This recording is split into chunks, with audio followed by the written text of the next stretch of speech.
Hey, good morning, everybody. So it is January, and everybody's doing their top 10 lists. However, I am lazy, so I'm just going to do every 5-star book I read last year. I am awake, I promise. All right, let's get into it. First 5-star of the read, right off the bat. And I know not everybody 5 stars this book, but I loved it. I read Elantris by Brandon Sanderson. Almost said John Sanford. Brandon Sanderson, it is the very first book in the Cosmere. You know, y'all should have made me read this sooner. I have read a little bit of Brandon over the years. I've read Way of Kings, which I loved. I read the first Mistborn book, which I didn't love as much as everybody else does. However, like I said, I am making that up by loving Elantris more than everybody else. I did a review for that one, so I'm not going to go too deep into that one. And you've either read Brandon Sanderson or you haven't. Some people don't love this one. I say go ahead and start out with it. Maybe it's because I hadn't read all of his body of work, so I don't have anything to really compare it to. But I have read a few of them, and like I said, Elantris, 5-star for me. Would read again. Next up, I read The Famine Witch by Stephen Black. Stephen was actually going to be on the channel back in January, but life happened, and we never did get that rescheduled. Stephen, I do apologize for that. But yeah, I don't care if he wasn't on the channel. I still read that one. That one was 5 stars. Even though I got to read the ARC, I had to go get myself the hardcover because I love that book so much. I needed to have a copy on my shelf. And then, I mean, what else do you need to know about that one? A little bit of a gothic horror tinge to it. Pick it up. I got a review. I think I got a review for that one. I do have a review for that one too. So there's basically anything that I 5-starred this year, there's a review out for it on my channel. Give you a little bit more in depth, but this one, a little bit of historical fiction, a little bit of gothic horror. Absolutely perfect. Love that book. Then in February, I read a book called Vespertine. I did have Margaret Rogerson on the channel. Just so that you don't think I just 5-star people who are on the channel, I did read 3 of her books. I only 5-starred one of them. The other 2 were good as well. But Vespertine, a little bit of a YA moniker to it, but it's really YA name only. The book was much more adult storyline than that, and I don't mean by like maturity level. I'm just saying that the book read much more like a regular fantasy. And when Margaret was on, she did mention the fact that this book actually started when she wrote it as an adult book, but her imprint picked it up, and they are a children/YA imprint. So you know the character's like 16 or something at the beginning. So again, it's got that YA name on it, but I don't feel like it's YA. I don't care if you don't like YA or not. You're going to love this book. Very much old school demons and the church and all that stuff, but a fantasy setting, not, you know, Catholicism or anything like that. Great book, 5-star, loved it. Then we get into one. This one is YA, and again, yes, I did have her on. I don't give people 5 stars because they're on the channel. I usually have people on the channel because I loved one of their books. So Lydia Kang was on. In fact, she was actually on the year before that. But I finally got around to reading The November Girl. This one is very much, it's set in is it Lake Michigan? Lake Superior area. One of the Great Lakes. Edmund Fitzgerald, you know the song. Anyhow. This book was, you know, very much YA book, but it had, you know, it went into kind of the don't want to say ghost story, mythical story, whatever you want to call it. But anyhow, the fact that, you know, the Witch of November, if you're anywhere around the Great Lakes, you know this story. But that was the inspiration for the novel. And it, you know, again, this is definitely YA, but it was such a different take on The Witch of November that I loved it. I actually went into it thinking it was going to be much more of a period piece, and it's not. It's very modern day. But Lydia still had me hooked. Very short book. Blew right through it. I did have one. I don't usually do 5 stars on short stories, but I did have to give a shout out to Of All the New Yorks and All the Worlds by, just look at the author's name because I'm not going to say that correctly. But you can actually see that one. I think it used to be Tor.com. What is it now? Reactor.com? And yeah, if you look up that name, Tor has it on their website, which they renamed.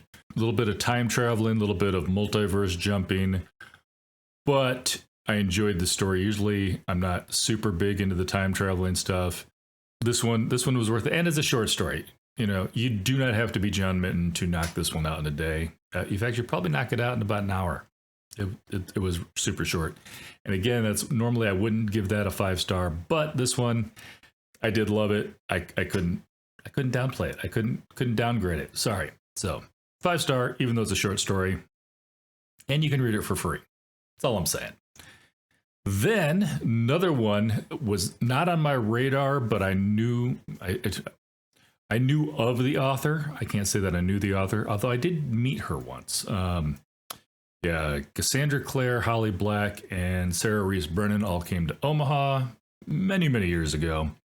And I was working at a bookstore, and we actually sold the books for that event, even though it was held at one of the local schools, because they just brought too big of a crowd to fit in our little bookstore. And got to meet all three of them. I finally got around to reading one of her books, and I loved it. This is another one where, even though I had read the ARC, we won't discuss how many years I had the ARC before I got around to reading it, but I love the book so much that I also had to go out and get myself a hardcover copy, just because I need. Oh, and by the way, book 2 is finally coming out. I've been waiting for this forever. So Holly's got book 2. This is Book of Night. I think it's got Thief in it. That's all I remember. Thief is in the title. But anyhow, it's book 2 in that series, and I am down for that. It's very much. It's in the modern day. It's about. She has a special kind of magic based on shadows, and the people who do that are called glow-mists. And then, you've got the protagonist is a lady. She's been a con artist before. She's been a thief, and now she's just trying to live her life as a bartender. And yet she still keeps kind of getting mixed up with this type of stuff. But it was a great story, and it's one of those that I couldn't put it down. Blew right through to the end. Kicked myself for not having read it earlier.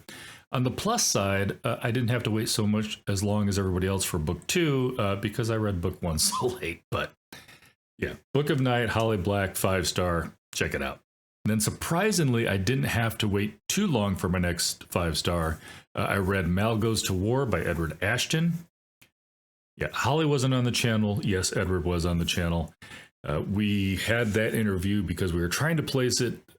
This book, Mal Goes to War, was coming out right after Mickey 17, which is based on his book Mickey 7, was supposed to drop in the theaters. The movie has gotten pushed back twice, but I still loved Mal Goes to War. You know me, I love robots, AIs, stuff like that. I usually like fantasy more than sci-fi, but if you give me a good AI or robot or cyborg, I'm all in. And yeah, Mal Goes to War. Basically, it's about a AI program. Mal, maybe short for malware. You know how that goes. But anyhow, he downloads himself into a cybernetically enhanced person, for lack of a better term, so that he can actually see something that he couldn't see from the network. And while he's in there, the network drops and he can't upload himself back out. So he gets to, basically travel around in this meat puppet for a while. So anywho, I love the story, loved the whole thing about how, what he learns while he's there and getting back to this, what he goes on, the journey he goes on to try to get back to the network. 5-star, pick it up. And supposedly Mickey 17 will be actually coming out in like April. That's the second time it's been pushed back. It was supposed to come out in January. So we will see. Anyhow, Edward Ashton, pick it up. Next 5-star, somebody who has not been on the channel, but still loved this book. It does have a couple of minor inconveniences. Like not every question is answered, but it was also I think it was a novella. I remember it was a super short book.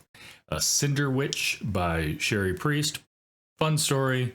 Definitely a ghost story. You know, you've got your witch trees and your ghosts running around. Well, the witch trees aren't running around. They're trees. They're kind of in one place. This isn't Tolkien, but excellent story. I thoroughly enjoyed it. You know, it's basically this girl's trying to learn more about the person who she was named after, and they think they found where she had disappeared at, and it's her aunt, but she's the namesake of her aunt, and everybody's always comparing her to her aunt that she never got to meet. So anyhow, this is that whole journey, trying to learn things about her, and you just happen to run into a ghost story while you're at it. Pick it up, loved it. Next 5-star, hasn't been on the channel, but I'd love to have him on. Evan Winter's The Rage of Dragons, book 1 in the Burning series. Yes, I need to get to book 2. Story about a young man, kind of a African pseudo background. It's not set anywhere particularly, but it's kind of got that feel to it. And, you know, he's the son of a commoner dad and a lesser noble mother who has moved on up the ranks. That's how she became a lesser noble. And yeah, she kind of pretends he doesn't exist. So he's going to follow his dad's path, which is into the military, so that he has that chance. His dad, even though he's a commoner, he's got that respect as a commander. And so he wants to go through the whole training as well. And, you know, kind of become that person that, you know, at least as high amount of respect as he can get. His mother kind of pretends he doesn't exist because she doesn't want to think about that chapter of her life. But yeah, he's following in Dad's footsteps. As these stories go, tragedy happens, and you know he's got to make a name for himself and also exact a little revenge. Because where's the fun if there's no revenge story? And yeah, we're not going to get into spoiler territory. Absolutely love that one. Pick it up. Can't believe I waited as long as I did to read that one, and I can't believe I haven't gotten to book 2 yet. There's too many good books to read. I will get there, Evan. I promise. It's on my list. Next one up, Jenn Lyons. Yes, she has been on. She's actually been on twice, but she did The Sky on Fire. Again, if you don't think I liked it, she did send me the art. I did have to get the trophy version, so I did get the hardcover. I did not tease her about this because I'm sure this was the fault of the bookstore, which I won't name because, again, I don't think it was really their fault either. But yeah, this one is lovingly made out to George. But I'm keeping it. I probably had put, I think I mentioned to them that since she may not recognize my first name, that if they told her it was for Griftkin, she would recognize that name because she's been on the channel twice. And my guess is there was a disconnect between the person's writing and what was read.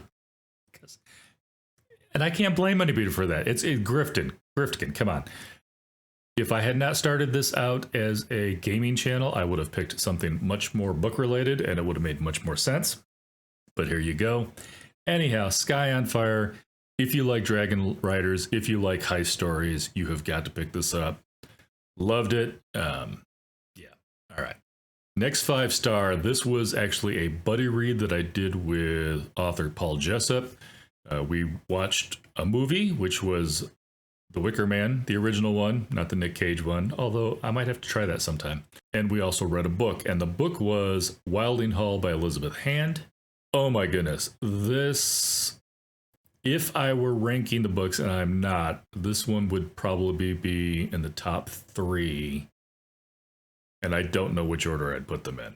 But 5-star all the way, no question about it. It's basically written in that, it's written in the way that it's written like notes that a journalist who's doing a story on it has it, and so it's all like people's different points of views, but it weaves together in such a way. I don't know how you could do it better, but it is absolutely 5 stars. Next up, 5 stars. This one is one of the few books I tell people, get the audiobook. I do know that there's at least one YouTuber out there who loved the book and not the audiobook. And I get her complaint because I had the same problem at first. The book is Incidents Around the House by Josh Malerman. The narrator, I hope I say this right, Delaney Nicole Gill. And about 5 minutes into it, I was thinking, oh my goodness, I don't know if I can listen to this whole audiobook. The main protagonist is a little girl, and listening to this little girl's voice, I don't know if I can do it. But by 20 to 30 minutes in, Delaney Nicole Gill managed to read this book with so much emotion in her voice. If the girl's terrified, you feel that terror. If the girl's mad, you feel that anger. You feel everything that the character's feeling. And so while I do get the drawback if you don't like that little girl voice that she's doing, she couldn't have done it any better. Delaney Nicole Gill took this book and knocked it out of the park. Obviously, Josh Malerman wrote it. It was an excellent book. Yes, he's been on the channel. But 5-star for the audiobook alone. I don't know if the physical book is as good as the audiobook, but I didn't read it. I listened to it, so that's all I've got to go by. Yeah, but I mean, if she read it, she had to have a good story to start with. So 5 stars, listen to the audiobook, get past that first 10 minutes or so, and like I said, you will be sucked into the story listening to Delaney read this book. Pick it up. That's all I got to say. Next 5-star book, and I was torn about adding this one because it's not out yet, I don't think. But I got to read it way back in July. I got to read the arc way early, earlier than I normally get an arc. And so I don't know if I'll remember it for next year, and it was 5 stars, so I got to put this on here. So Breath of the Dragon, co-written by Fonda Lee and Shannon Lee, who's the daughter of Bruce Lee. Most of you know that, but in case you didn't know who Shannon Lee was, there you go. This book, the details are all different, so don't get me wrong, it's not a carbon copy, but in the feel of the book, this is very much, to me, like Rage of the Dragons by Evan Winter. So if you like that book, you're probably going to like this book. Basically, like I said, a lot of the details are different. It's not the same book. But if you like that type of story, then you're definitely going to pick this up. Obviously, it has a much more Eastern feel to it than African feel. And there's no actual dragons. It's Breath of the Dragon. Come on, Bruce Lee's the dragon. That's why the name's in there. There's no actual dragons in this book. But the rest of the storyline, young man, tragedy, having to, get through and prove himself. And, there's a whole conspiracy thing going on. You name it. A lot more political intrigue, I think. Well, different political intrigue than Evan Winter book. But yeah, and it's Fonda Lee. Come on. You got to pick it up. This one, absolutely 5 stars. I have a feeling with these two, whichever one you read first is the one you're going to like better. But still, if you've thought about it all, it comes at 99% sure it comes out this month. Pick it up. That's all I got to say. Next 5-star read. Again, somebody who has been on the channel. I have not replaced the ARC with a physical copy yet. Well, I haven't replaced the ARC with an actual copy yet. Let me put it that way. But it's up there somewhere. Sarah Rees Brennan's Long Live Evil. I've seen a couple people complain about a couple things in this book, and let me explain why they're not an issue in case you see the same thing. One, people complain that it's a fantasy book, and it is using a lot of modern day colloquialisms, etc., and so forth. And I'm going to put these two together because it's for the same reason. Two, people complain about the fact that the main character talks about her body too much. The fact that she is anatomically implausible, for lack of a better term. But the gist of this story is the fact that there's a young girl, modern day, young woman, let me reverse a young woman, modern day times. She's suffering from cancer. Her body is wasting away. She's basically on her deathbed. Life has fallen down around her. Her boyfriend has left her and is now with her best friend. Mom's working, trying to pay the bills. Dad has cut bait and ran away because he doesn't want to deal with it. And basically her sister's her only real tie-in. And her sister's always reading to her from this book. And then a crazy lady shows up in the hospital one time and gives her a chance to save herself by becoming a character in the book. And she thinks the lady's crazy, but she gets up to go through a door because she needs to use the restroom, and on the other side of the door, she's in the book. And she doesn't get to choose who she was. She ends up being the villain of the story in a very precarious time for the villain. And the rest of the book is the fact that A, she wished she'd listened to her sister a little better. She doesn't remember all of it. And B, she realizes that knowing the story only helps so much because once she makes a different choice than the book character did, the story changes, as it would. So the complaints that some people have about this book, A, the fact that it's, modern language. Well, she's a modern girl thrust into this book. She's not going to... I mean, you don't get thrown into Shakespeare and just start talking in Shakespeare. She's still herself. So the modernism, I don't have any problem with that. The fact that she talks about her body, basically, this is Sarah Rees Brennan making fun of how women are written in, fantasy novels. Gotta have that leather bustier and all that good stuff. But so anyhow, I don't have a problem either one of those. That part is, sarcasm. And I thought, especially you got to remember, this is a woman who went from an emaciated body to a voluptuous villainess. And she's still getting the hang of, walking top heavy, etc. and so forth. So much humor in this book. I literally thought this was going to be a standalone. I don't remember. I think did it have it on here? Let me see. Hopefully I don't knock out the minion. Oh, I killed the minion. The minion is dead. No, okay. So you see it on the actual book, or at least on Goodreads. It's not on the arc that I was sent, but this is book 1 of the Time of Iron series. And I did not know that when I picked it up. I got to see where book 2 is going because she's not giving herself a lot of time to get out of the book. Because if she doesn't get out of the book by a certain time, she doesn't get her way out of the story, then she's stuck in the story. Which may be a good or bad thing, but remember, she loves her sister, so she does want to get back. That's all I'm going to say about that one. So much humor, but still a good story, and you get to see it from the villain's point of view. I was down for the whole thing.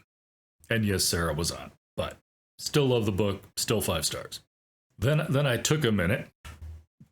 I finally got around to reading Adrian Tchaikovsky's Service Model. I had read Alien Clay when he was on, and Alien Clay I did give 4 stars to, but after the interview was over, I had started Service Model. I wanted to finish it. I finished up Service Model. That one is 5 stars for me. Again, this one is right up my alley. There's a robot, and he's kind of on his own. Something has happened, and he finds himself unemployed in a situation where, for some reason, there doesn't seem to be a lot of humans to employ you. And I love the fact that Adrian went a different take on this. Is he a sentient robot? Maybe. He spends a lot of his time convincing himself that everything that he's feeling is because that's what he's been programmed to feel. All of the decisions and stuff that he's making are based on his logic processors. So he kind of gives him that, robot with a soul vibe to it, but with a robot who will swear to you that he doesn't have a soul. And, basically he spends the rest of his time trying to find a job, which means he spends the rest of his time trying to find another human. Because the world has gone to crap. He has been a gentleman's robot working in a house with a gentleman who never leaves the house until he dies.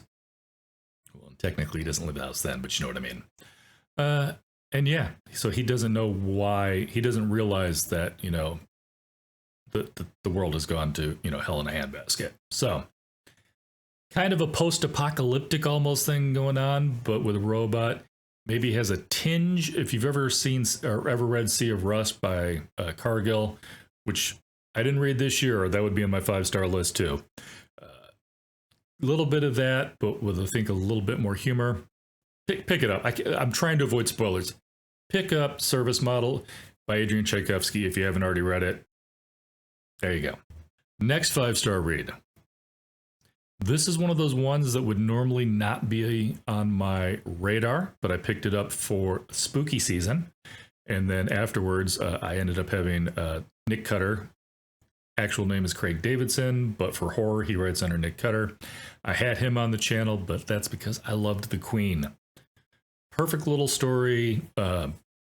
Margaret is having a super bad year. Her best friend and a couple other kids from her school have disappeared. She has kind of just gone home and, doesn't want to go out, is avoiding school. School obviously is going on without her, but then one day she gets up and she has a new iPhone sitting on her porch. And when she picks it up, she has a text from her best friend. Now it's a text.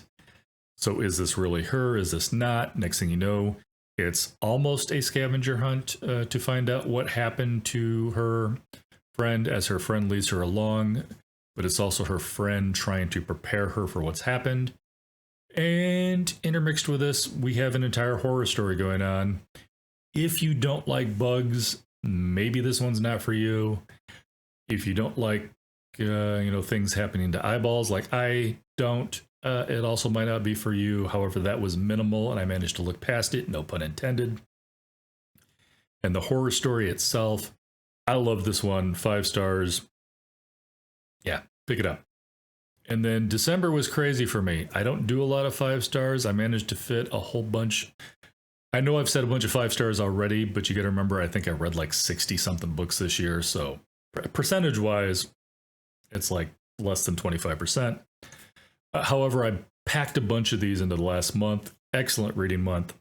First off, again, and I'm only saying this so that you realize it. I'm not trying to hide the fact I did have Richard Paul Evans on this. I did give Christmas in Bethel 5 stars. Not normally my cup of tea. It's very much that Hallmark Christmas movie feel to it. But the end of that book was very, very emotional. Maybe got a little misty-eyed. Doesn't happen to me very often. But the fact that he managed to write that ending, I gave the book 5 stars. The first 75% of the book is Hallmark Christmas movie. You get it. Lady meets her favorite author in a coffee shop, doesn't realize it's him because they both go to reach for the same cup of coffee. It's her first name. It's also his first name, Lee, just pronounced differently. Spelled differently. So when they say the name, they both reach for it. And of course, he's got a nom de plume, so she doesn't realize it's him, and she goes by her middle name. But they meet, and then later she finds out it's him. They've already had this conversation. The whole dating thing. This is, again, Richard Paul Evans. There is no naughty going on. So if that's an issue for you, if you don't like the spice, this book is up your alley. I actually got this book from my mother.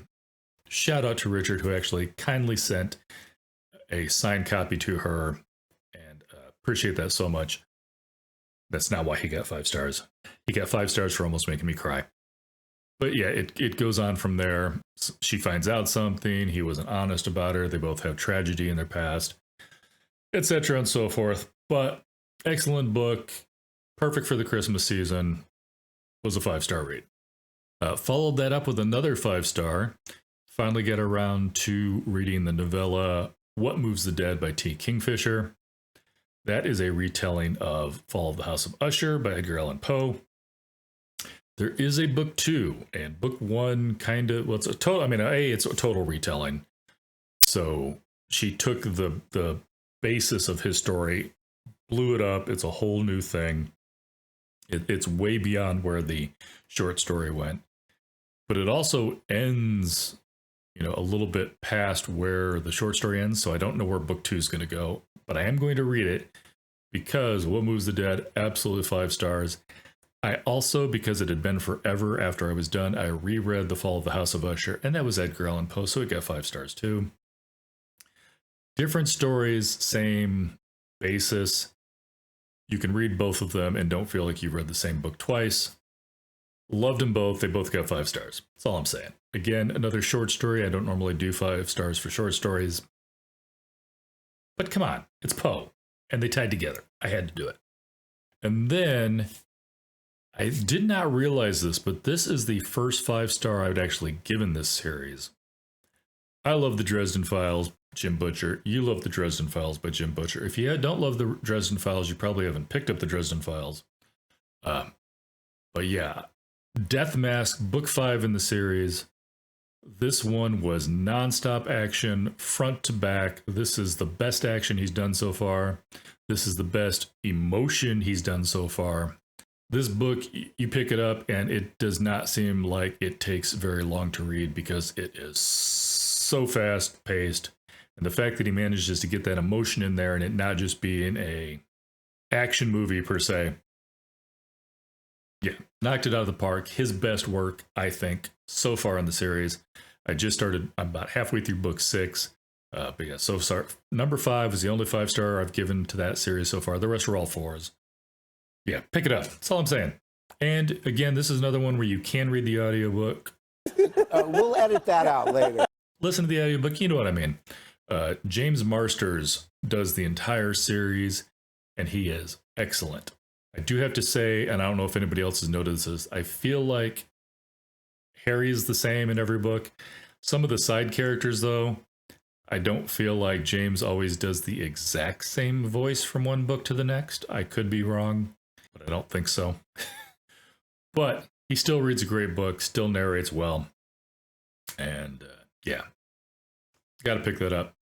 That was actually, like I said, Fall of the House of Usher was actually the last book that I read, but I just put that together with What Moves the Dead since they're connected. That's all the 5 stars I read. There was a bunch of 4 stars, a couple of 3 stars. I think there was maybe 2 2-stars, but I won't get into that. I don't make book reviews for those. I may have a book review out on Goodreads, but yeah, I don't make a big deal about the 2 stars. I put them out there, to be honest with you, but I don't put them out on video. I'm almost hoping that the authors, if I didn't give it a 4 or 5 star, I'm hoping the authors don't actually see it, to be honest with you. But those out there on Goodreads, those reviews are for the readers, not for the authors. If I do a 5-star review, I will sometimes put that somewhere and tag the author because I loved it. But yeah, anything 3 or below, I don't put those out anywhere other than Goodreads because I don't even want an author to, Googling their name, see it. I mean, if they look at Goodreads, I can't do anything about that.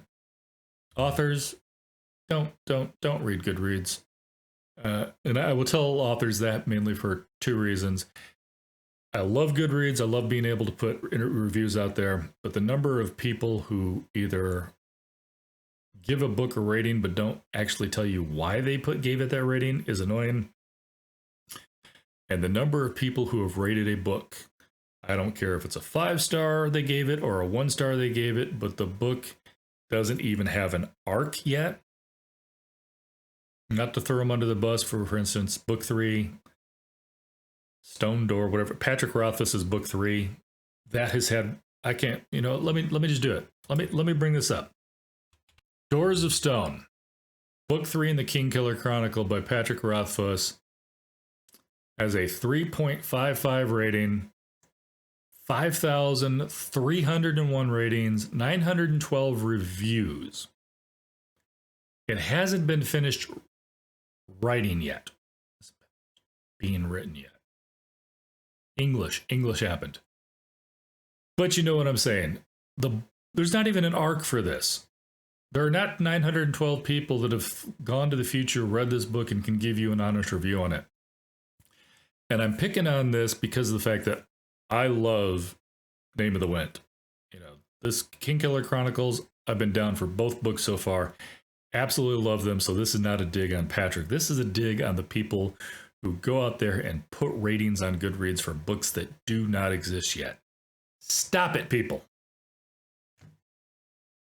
I don't care how excited you are for a book. If you haven't read it, don't give it a 5-star. I don't care if you're annoyed how long the book has taken to come out. Don't give it a 1-star. This is why nobody can trust Goodreads anymore. Just stop it.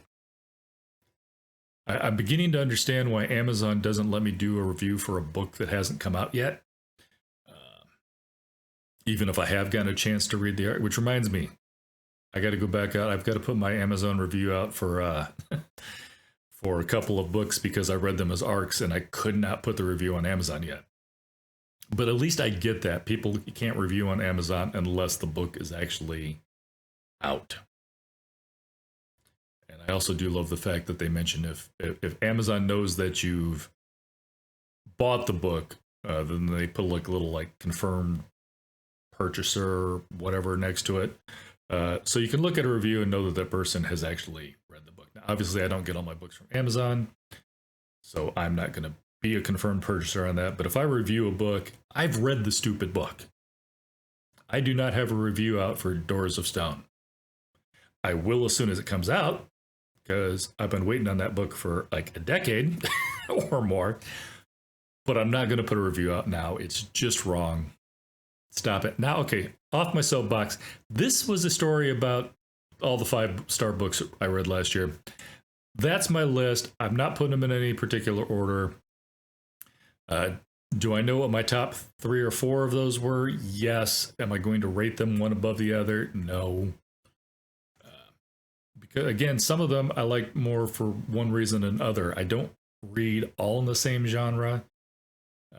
There's some urban fantasy in there. There's some gothic horror in there. There's some historical fiction in there. I think there's some sci-fi in there. And while I don't think I had any this year. I got a Christmas story in there. Got a horror story in there. And if I'd read something like Ordinary Grace this year or something like that, there'd be some I guess that one Ordinary Grace I think would count as historical fiction. But like mysteries, I read mysteries a lot. Yeah, I was so much into sci-fi, I didn't read a lot of mysteries this year. And horror. I read a lot more horror and sci-fi. Normally I'm fantasy heavy. This year I read a bunch of other stuff. But yeah, I completely forgot where I was going with that. Anyhow, I hope you guys enjoyed this list. I hope you found something worth reading. I don't always do the little outro that everybody probably should do on here, but like and subscribe. If you liked it, like it. If you want to subscribe, I don't really push that. My biggest hope is that if you liked it, you'll find another video to watch, because I really need the watch hours more than anything else. And if you really want to help out the channel, this channel is not monetized yet. I do have links down below for all of the books. I still tell you to go to your local independent bookstore first. I always will. I will not be upset if you buy a book from a local indie. If you don't have a local indie, then feel free. I do have Amazon links down there. If you like audiobooks, yes, I know Audible is the thing, and I could have Audible links down there since I am an Amazon affiliate. However, I prefer that you use Libro because, again, getting back to your local indies, any book you buy from Libro.fm, you can actually pick a local independent bookstore of your choice. It doesn't have to be your local independent bookstore, but a local independent bookstore. And a little bit of that audiobook sale goes to the independent bookstores. Trying to keep those brick and mortars up and running. Love those guys, so check out Libro down below as well. And if you don't want to read any of these books, but you've got spare money that you just want to get rid of, I've got a Patreon as well. All down in the links. Hope you guys are having a good year. It's early on, but let's hope that this is a better year than last year. Or, the last 4 years. And no, that's not a political statement. I'm just starting at the beginning of COVID. This whole decade so far has been a little bit crazy. And I will catch you later. Thanks, guys.